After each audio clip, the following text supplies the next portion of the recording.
जय श्री श्याम दोस्तों, हारे के सहारे की जय हो।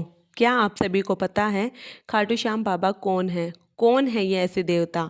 सनातन धर्म में कितने देवी देवता हैं? मात्र एक देवता जिसका शीश है और शीश का श्रृंगार होता है। हाथ नजर नहीं आते, लेकिन कोई ऐसी झोली नहीं जो भर के इसके दरबार से नहीं जाती।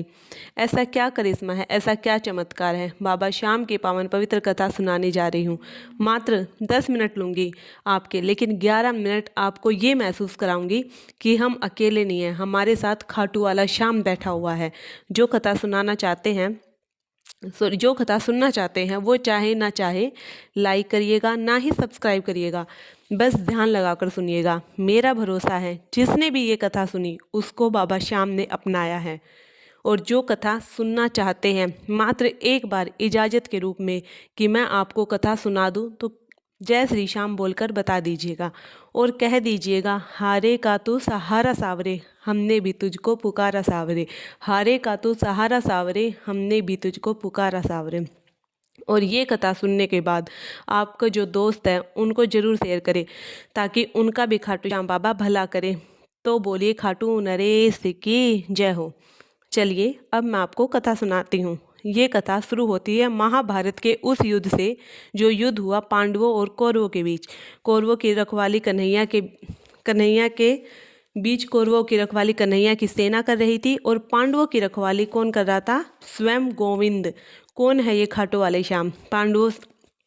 पांडवों में भीम के पुत्र हुए घटोत्कच, और घटोत्कच के पुत्र हुए बर्बरी महाबली। बर्बरी के बाल घुंघरालू थे, इसलिए उनका नाम पड़ा बर्बरी। जन्म लेते ही 14 वर्ष की आयु ग्रहण करी। माता मोरवी के लाल हैं। बोलिए, मोरवी के लाल की जय हो। माँ के पास गए, बोले, माँ मैं कुछ शक्ति पाना चाहता हूँ। माँ ने दुर्गा की तपस्या करने के लिए कहा, और शिव के बिना शक्ति अधूरी है, और शक्ति के बिना शिव अधूरे। निकल पड़े पारिक मनाने के लिए और बोले, भोले तू मेरा मैं तेरा, मुझे शाम से मिला दे। और माँ दुर्गा की तपस्या से 3 बाण ऐसे प्राप्त किए जिससे तीनों लोग जीत सकते थे। इसलिए आप जयकारा भी सुनते होंगे। बोलिए, 3 बाणधारी की जय हो। जब मन आता है तो खर्च करने का मन करता है, जब धन आता है तो खर्च करने का मन करता है, ऐसे ही जब शक्ति आती है तो इस्तेमाल करने का मन करता है। माँ के पास गए, बोले, माँ मैं भी शक्ति का उपयोग महाभारत के युद्ध में करना चाहता हूँ। माँ ने सोचा, कन्हैया की सेना कौरवों के पास है, पांडव कमजोर होंगे।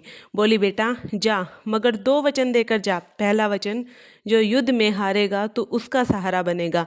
बोलो, हारे के सहारे की जय हो। दूसरा वचन क्या था? दूसरा वचन कि रास्ते में कोई भी कुछ भी मांग ले तो मना नहीं करेगा। बर्बरीक नमस्तक होकर चल पड़े, और जैसे मेरी माँ शेर की सवारी करती है, भोलेनाथ नंदी की हमारे श्याम किसकी सवारी करते हैं? जानते हो आप सभी, नीले घोड़े की सवारी। निकल पड़े बर्बरीक युद्ध की ओर। चारों दिशा हिल पड़ी, तीनों लोग हिल पड़े, धरती पाताल अंबर। दुर्योधन हिल उठे, भीष्म पितामह हिल उठे, और जब अर्जुन का रथ हिल उठा तो अर्जुन ने अपने साथी से कहा, माधव देख कर आओ, ये कौन है? यह बालक लड़ेगा तो बाद में इसके आने से रणभूमि हिल गई है। तब कन्हैया ब्राह्मण का रूप लेकर गए। बोले, बर्बरीक कहाँ जाते हो? प्रभु युद्ध में भाग लेने जा रहा हूँ। ब्राह्मण देवता बोले, बेटा पता है कितने बड़े योद्धा हैं वहाँ, क्यों युद्ध में मरने जा रहा हो?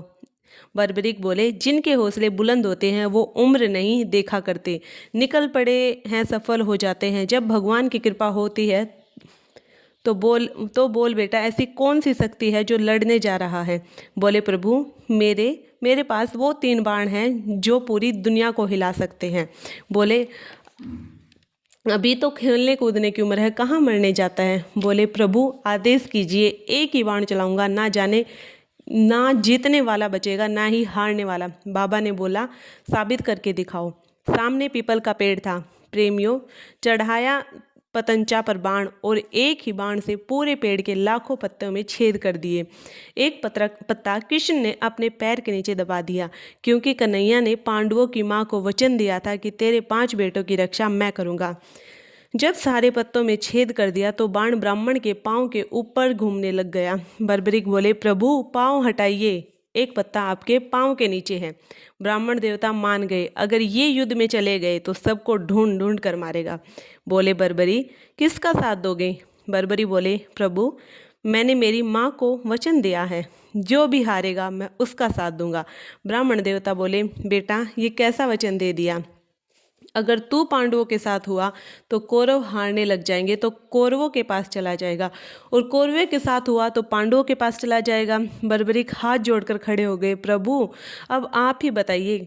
कृष्ण ने बोला, हे बर्बरीक, कलयुग में धरती के कल्याण के लिए और द्वापर में धर्म की स्थापना के लिए एक शीस का दान चाहिए, और वो शीस का दान किन्हीं 3 महाबलियों में से एक का ही हो सकता है, या तो भगवान श्री कृष्ण का, या अर्जुन का, या बर्बरी तुम्हारा। कन्हैया की बलि नहीं ली जा सकती, उसने युद्ध रचना है। अर्जुन की बलि नहीं ली जा सकती, उसने युद्ध को खेलना है। बचे तुम, अपने शीश का दान दो और धरती का कलयुग में कल्याण करो। बर्बरीक ने अपनी माता को दूसरा वरदान क्या दिया था कि कोई भी कुछ भी मांगेगा, इनकार नहीं करूँगा। निकाली तलवार, बोले, हे ब्राह्मण देवता, शीश दान में दिया जाएगा, मगर जो शीश का दान मांग सकता है वो साधारण ब्राह्मण नहीं हो सकता। आप अपने असली रूप में आइए। ये मोरवी का लाल वचन देता है, शीश का दान दिया जाएगा। और इतनी बात सुनते ही भगवान श्री कृष्ण द्वापर में अपना विराट रूप लेकर खड़े हो गए। ये देखकर बर्बरीक ने निकाली तलवार और दे दिया शीश उतार कर। खाटू वाले ने 14 साल के बच्चे ने शीश उतार कर दे दिया। कन्हैया ने पूछा, तुम्हारी कोई इच्छा है? बर्बरीक बोले, योद्धा हूँ, लड़ने आया था, लड़ नहीं पाया, बस अब युद्ध देखना चाहता हूँ। कन्हैया ने शीश को अमृत पिलाया, ऊंची चोटी पर रख दिया। सिरमौर जिला हिमाचल का चूड़ाधार पर्वत, जिसे परचूर पहाड़ी भी कहा जाता है, वहाँ वो शीश रखा गया। अंत में पांडव जीत गए। जब जीत हो जाती है तो पांडवों को घमंड आ गया, सबको घमंड हो गया। पांडवों ने सोचा, चलो चलकर कन्हैया से पूछते हैं युद्ध किसने जितवाया। पांडव कन्हैया के पास पहुँचे और बोलने लगे, कन्हैया बताओ युद्ध किसने जितवाया? भीम ने, अर्जुन ने, युधिष्ठिर ने, नकुल ने, सहदेव ने। कन्हैया बोला, मैं तो तुम्हारा रथ चला रहा था, मुझे क्या पता। बोले, बता दो कन्हैया, नहीं तो जीत कर भी हार जाएंगे, आपस में लड़के मर जाएंगे। तब कन्हैया बोले, एक है जिसने पूरा युद्ध देखा है। सभी चल पड़े और जाकर करने लगे शीश के दानी को अरदास और आवाज लगाने लगे, बर्बरी बताओ तुमने युद्ध में क्या देखा?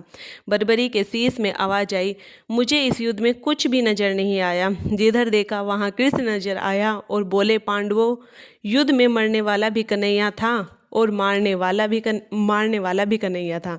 मुझे पूरे युद्ध में सिर्फ और सिर्फ भगवान श्री कृष्ण का सुदर्शन चक्कर चलता दिखाई दिया और कुछ नजर नहीं आया।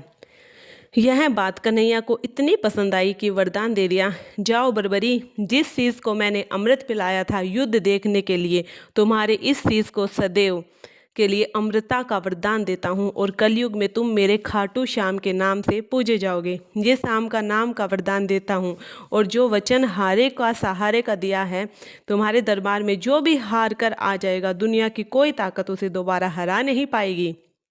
जो वचन तुमने तुम्हारी माँ को दिया कि कोई भी कुछ भी मांगेगा, मना नहीं करोगे।